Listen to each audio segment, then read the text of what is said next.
your host and fellow mom in the messy middle of motherhood. Man, that's a tongue twister today. But I'm so excited for you to join me this week. We are going to be talking about repair. Now, I don't know about you, but when I hear repair, sometimes my mind automatically goes to like a plumber or a mechanic, somebody that comes in and tries to fix things. But if I put repair into the context of a relationship, my stomach kind of does a flip because I'm like, oh no, that means I might have done something wrong. That means I have to go in and fix something now. So if you're somebody that feels like, oh, repair almost feels like a bad word, I just want to let you know it's not.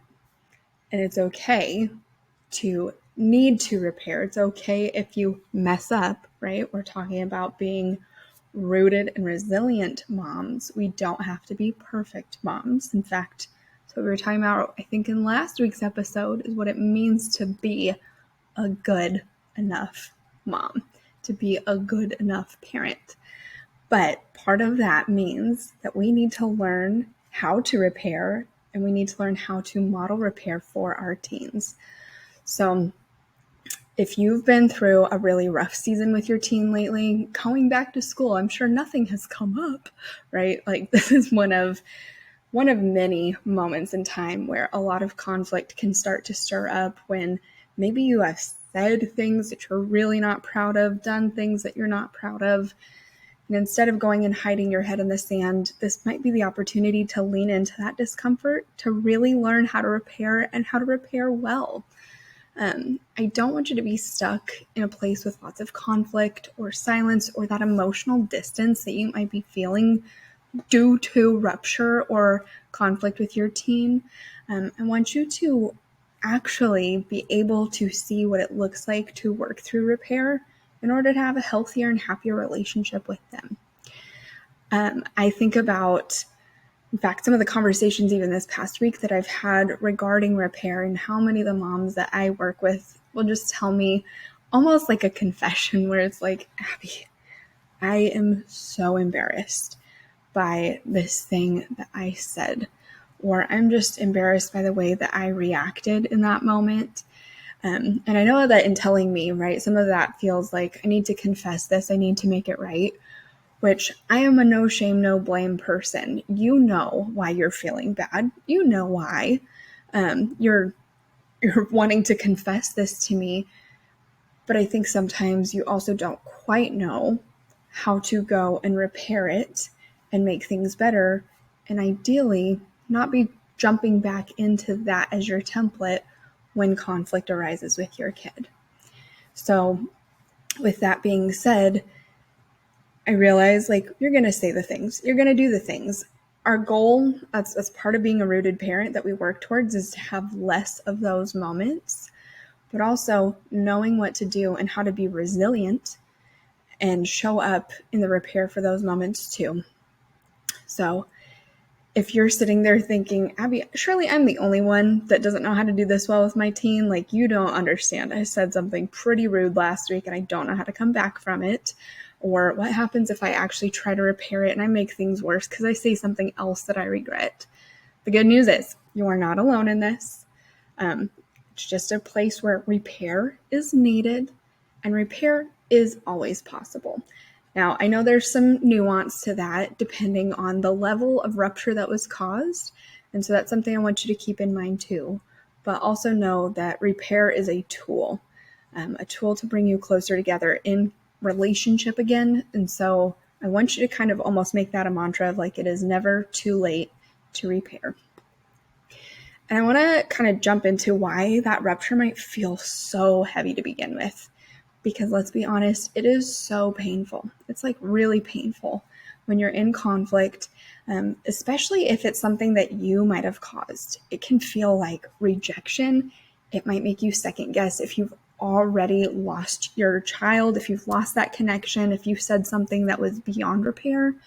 Now, again, I want you to pay attention to that, because if there are things you're saying or doing, that does need to be nipped in the bud. That is something we don't want to be doing, is going beyond repair. But truthfully, so many of the moms I work with are really, really holding themselves in guilt and shame over things that do need to be addressed, but are not the end of the relationship.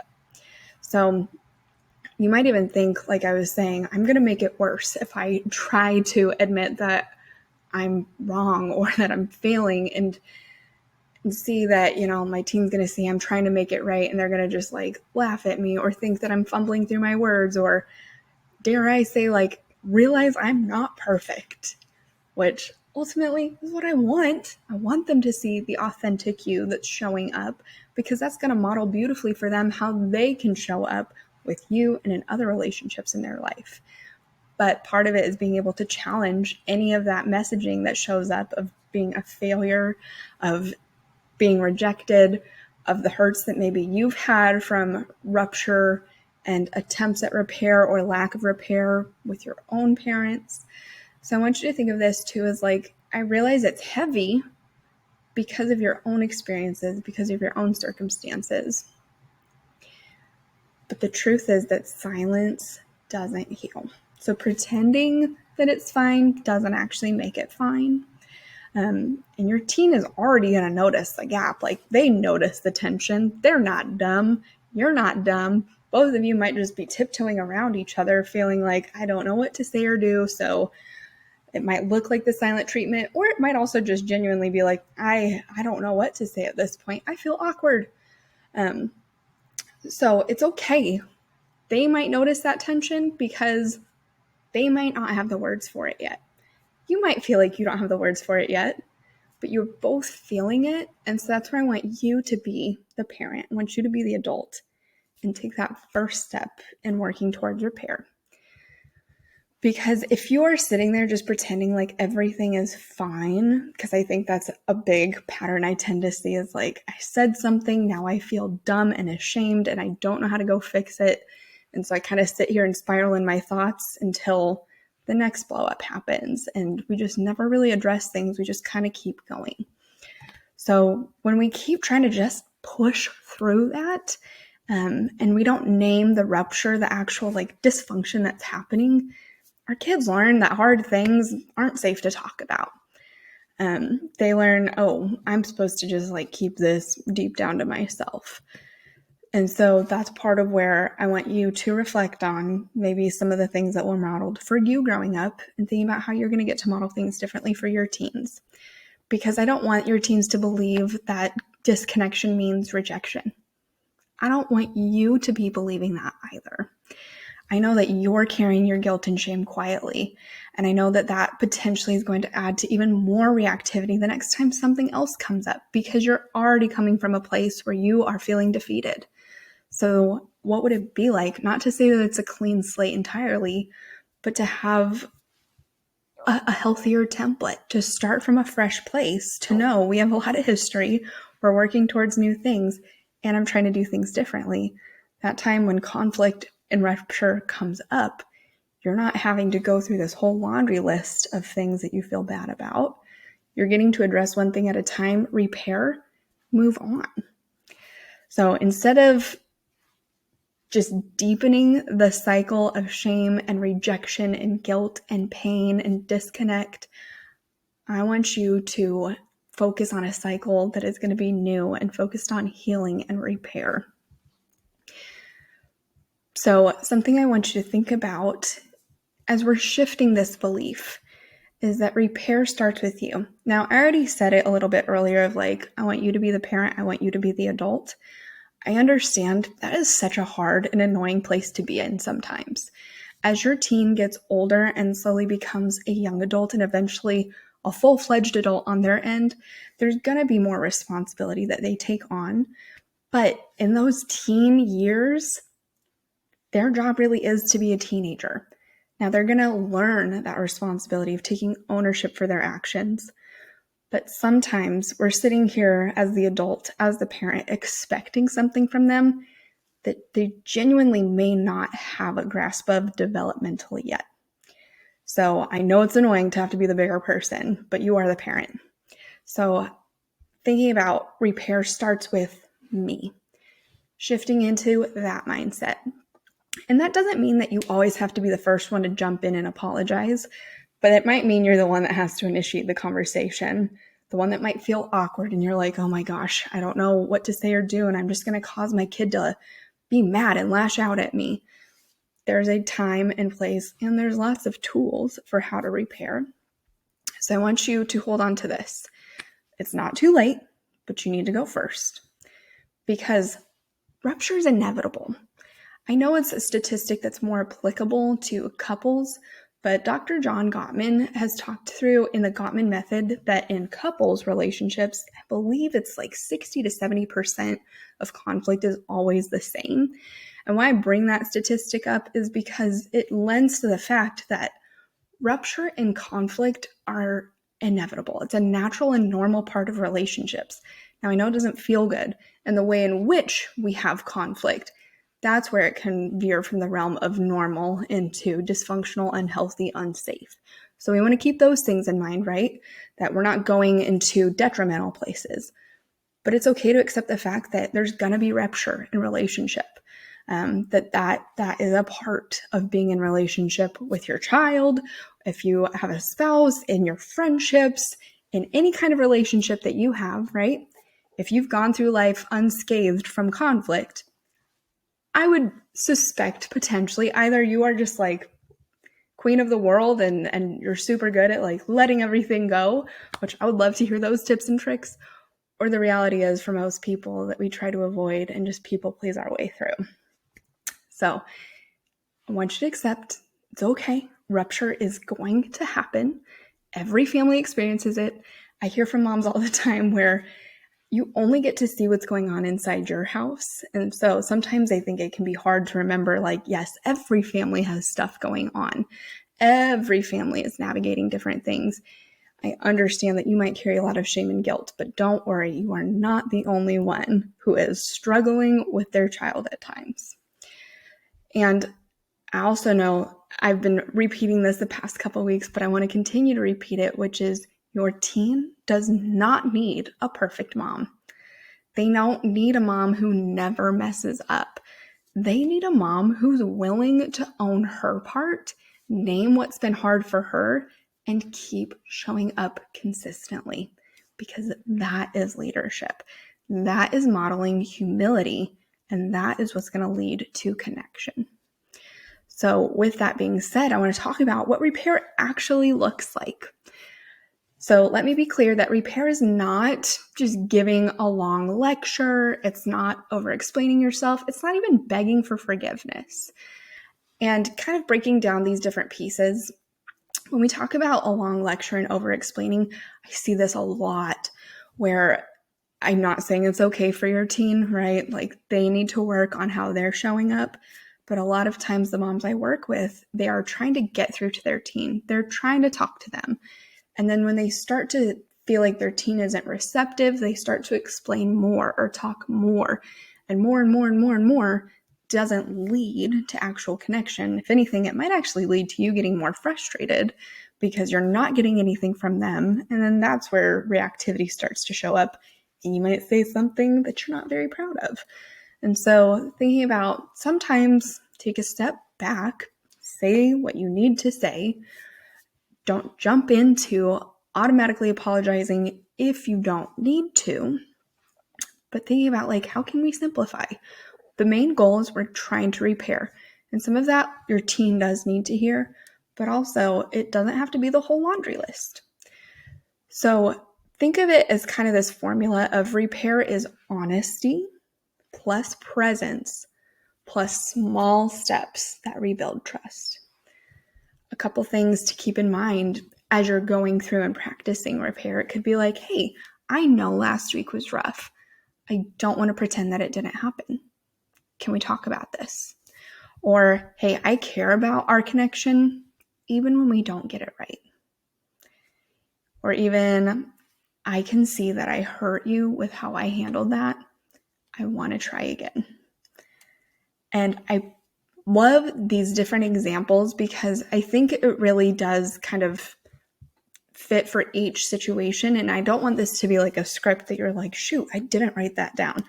I just want you to think about what is the message I am trying to convey when I'm trying to repair, when I'm trying to show up with honesty and presence and making those small steps to rebuild our trust.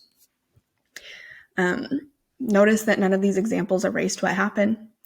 Notice that none of them deflected. Notice that none of them accepted complete and total responsibility for everything under the sun, right? That they just name what happened. They acknowledge it. They open that door for connection. And there's so many different tools that I love to use when it comes to repair.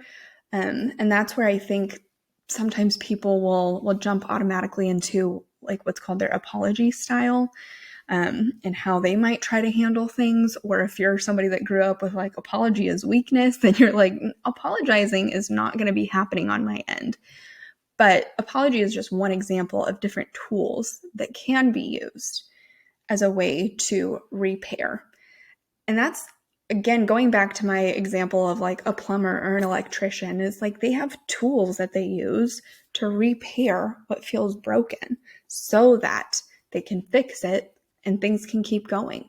That I think about plumbers especially, don't know why this is on my mind today, but that they have to be able to connect different tubes and pipes. And some of it feels like really finicky, but ultimately they just sit there and they fine tune and they finesse until the connection is strong again. And then it's working. And so that's where I want you to think about, I guess, being the plumber in your relationship with your teen. Is there are going to be moments where it feels clunky. There's going to be moments where you're like, that pipe burst and I don't know what to do now. But the reality is, I want you to go back. We're going to get a new pipe. We're going to work on finessing and tweaking. We're going to show up authentically. We're not going to get it right all the time, but we're going to do our best and keep working towards connection and repair so that you can have that healthy, functional relationship with your teen again. So some practical kind of like reflections or even action steps I want you to be thinking about is, when are you pretending that something isn't broken?